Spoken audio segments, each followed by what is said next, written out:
Maintenant, on va passer à l'étape suivante. L'étape suivante, c'est vous allez gérer les compteurs de production et de consommation. Donc, pour bien faire, lorsque vous êtes sur compteur de production, c'est marqué désactivé, vous appuyez sur la petite flèche et on vous dit, avez-vous des torts de production? Vous allez mettre oui, puisque j'en ai, bien évidemment. Et là, vous allez choisir si je suis en monophasé ou si je suis en triphasé. En l'occurrence, ici, je serai donc en triphasé.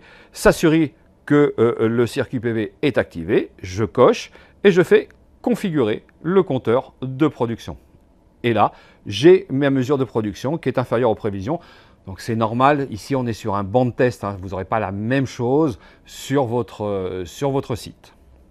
Donc nous avons ici en bas, éteignez le disjoncteur PV et attendez que les panneaux PV arrêtent de produire de l'énergie. Donc vous cliquez ici et vous allez faire une chose importante. Vous allez venir cliquer sur le bouton test, ici, et dès que vous entendez le clic, vous relâchez. Et là, ce sera comme si vous aviez coupé les disjoncteurs. Et là, à partir de ce moment-là, vous allez voir, ça va revenir à 0. À partir de ce moment-là, vous avez activé le compteur de production. Donc là, vous avez réalisé les compteurs de production. Maintenant, on va faire les compteurs de consommation. Donc, compteur de consommation, c'est marqué désactivé. J'appuie sur la petite flèche. Il va me dire, avez-vous des compteurs de consommation? Eh bien oui, j'en ai. Je vais sélectionner ma phase. Donc, est-ce que c'est du L1, du L2, du L3 si je suis en triphasé? Est-ce que c'est que du L1 parce que je suis en monophasé? Donc, j'indique ce qu'il en est.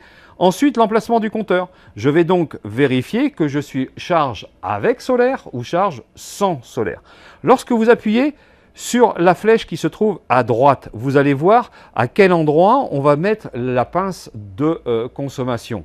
Si jamais vous êtes avec solaire, vous allez voir que c'est avant sur le TGBT. Donc je clique ici en l'occurrence, je fais OK, je m'assure que les disjoncteurs de PV sont bien éteints et je fais suivant pour valider les compteurs de consommation.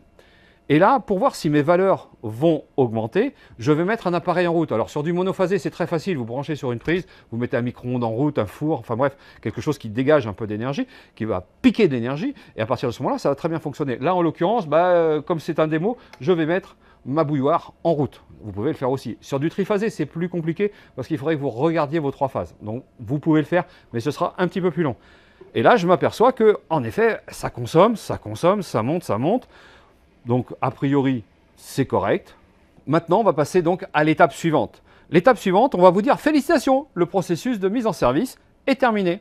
À partir de ce moment-là, vous avez affiché le résumé. Et là, vous allez afficher le résumé. Vous avez 2 possibilités, soit en mode AP, soit en mode Wi-Fi. Privilégiez le mode AP, ça ira beaucoup plus vite. Voilà, donc c'est en train de se réaliser. Une fois que c'est réalisé, je passe après la mise en service. Donc ok, maintenant on arrive où on a 3 cases à cocher. Emplacement physique de tous les dispositifs, c'est validé. Présentation de l'application en phase. Donc pensez bien à la présenter à votre client, s'il est présent bien entendu. Vous cochez. Support client et communauté en phase, vous cochez aussi. Et à partir de ce moment-là, vous avez accès au système. Pour l'accès au système, vous allez devoir permettre au propriétaire d'accéder au système. Je mets oui, je fais terminer. Et dans ce cadre-là, comme vous avez renseigné les informations avec son adresse mail, son numéro de téléphone, l'accès au système sera directement envoyé au propriétaire. Et là, vous avez, dans quelle mesure êtes-vous satisfait de cette expérience de mise en service? Moi, je vais mettre un 10 parce que je suis très satisfait et je fais terminer. Et voilà, c'est exactement la même chose que vous allez devoir faire lorsque vous allez mettre votre première installation en fonctionnement avec Enphase.